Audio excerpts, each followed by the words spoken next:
ধরে নিয়ে টাক করে দিত। তো পুকুর দেখাই যায় না। বারা 100টা জমালে 200টা আওলাদ করা হয়ে যায়।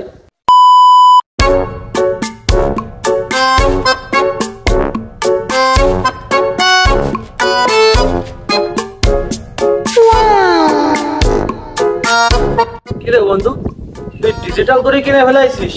কিছু তো বললি না, কেমন কি কিরম কিনলি? আরে বন্ধু, অনেক দিনের শখ ছিল যে একটা ডিজিটাল করে কিনবো। তো অনেক দিন ধরে মনে করছে টাকা পয়সা গুছাইছি, তারপরে যে কিনে ফেলাইছি। তুই কিনে ফেলাইছিস? বন্ধু, আমার তো খুব একটা শখ ছিল, আমারও একটা ডিজিটাল ঘড়ি হবে, আমি কিনতে পারলাম না রে।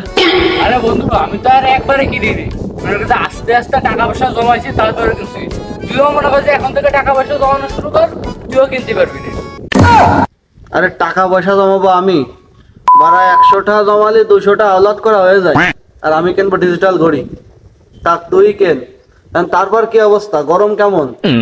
আরে বন্ধু, গরমের কথা আর কইস না।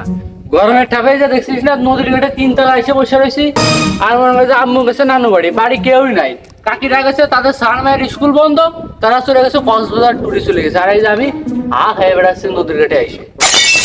কাকি তার বাপের বাড়ি গেছে বুঝলাম, তা তো ছোট ভাইয়ের গরমের বন্ধতে কক্সবাজার চলে গেছে বেড়াতি?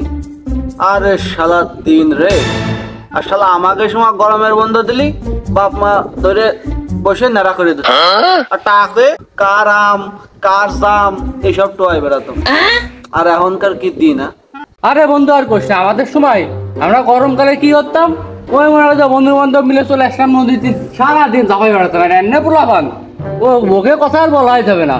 ওদের গরম লাগলে ওদের বাপ মা কি করবে, ডাইরেক্ট সুইমিং পুলে নিয়ে যাবে। নদীতে গোসল করার যে শান্তি, এই শান্তি কি সুইমিং পুলে গোসল করে পাওয়া যাবে? ক না না, তাই পাওয়া যায় নাকি? আসলে এখনের যুগটা হয়ে গেছে ফেক।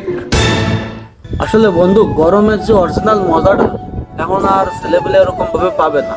এই মনে কর যে আমরা যারা 2000-এর পর জন্মগ্রহণ করছি, তারা কিন্তু আমরা 90s-এর অনেক অনেক কিছুই পাইছি। হ্যাঁ, সেই কথা ধরে বলতে পারি, মনে কর যে আগে গরম পড়লে আমরা মাঠে ঘুড়ি উড়াতাম। মনে আছে নাকি দেখতো, খেজুর পাতা ঘুড়ি বানায় আমরা কাটার মধ্যে ঢুকোয় পুরো নিয়ে বেড়াতাম, ঘূর্ণি বানাতাম। এখন তো আর মনে কর যে এগুলো আর পাওয়া যাবে না। হয়রা বন্ধু, মনে কর যে আগে আমরা সবাই একসাথে দুপুরের সময় আম পাড়তাম, আম পাড়ে আম মাখাই খেতাম। কতটা সুন্দর ছিল দিনগুলো, একসাথে সবাই মিলে পুকুরে গোসল করতে যেতাম। আর এখন তো পুকুর দেখাই যায় না। এমনি মনে কর যে ঘরে ঘরে বাথরুমে আছে, ও সবাই ট্যাঙ্কির পানি দিয়ে গোসল করে। ওতে গোসল করে মজা আছে নাই, পুকুরে গোসল করে শান্তি।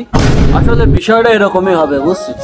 আর সামনে যত দিন যাবে, যত মনে কর যে টেকনিক্যাল প্রযুক্তি বেরোবে, তত মনে কর যে আমাদের আগের স্মৃতিগুলো আস্তে আস্তে মুছে যাবে। আমাদের গ্রামের এদিকে তাও তো আছে, কিন্তু শহরের ওইদিকে এগুলো সব আস্তে আস্তে বিলীন হয়ে গেছে। গরমের আসল যে মজাটা আমরা শৈশবে সেটা পার করে আসছি, আর এখনো কিছু কিছু আছে, সেটা অদূর ভবিষ্যতে হয়তো থাকবে না। তো গ্রীষ্মকালটাকে সবাই অবহেলা না করে, অবজ্ঞা না করে আপনারা গ্রীষ্মকালটাকে উপভোগ করুন। আশা করি গ্রীষ্মকালে অনেক কিছু আছে যা ভালো লাগার মতো।